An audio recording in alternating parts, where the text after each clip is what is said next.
Kadto pastor, karon presentor. Amen. Ato pangpakang Ginoo. Past na to, karon presentor na. Ako sa 15 ka tuig sa akong pagpamastor sa Mindanao, under ko sa Evangelical Church of Christ Universal, o giagak kami sa mga Koreano. Ngayon, dili ingon nato. Sa 8 ka tuig, iya kami giagak, o under ko sa 8 ka tuig sa mga Koreano.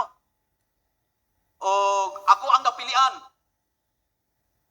sa Koreano nga mahimong church planters kang tigtukod og simbahan. Sa 15 ka tuig nako nga pagtukod og simbahan, 15 pud ka tuig nga wa ko'y permanenteng panimalay nga gipuy-an kay nagbalhin-balhin man kung asa dapit nga lungsod o barangay. Mao ni ang ako ang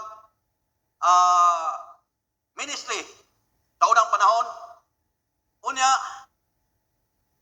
nalipay pa kog ako nga ako ang napilian sa magtutukod og simbahan kay kung ang mga Koreano dili na mo support namo, akong plano akong ipa-register sa SEC para mahimo kong founder.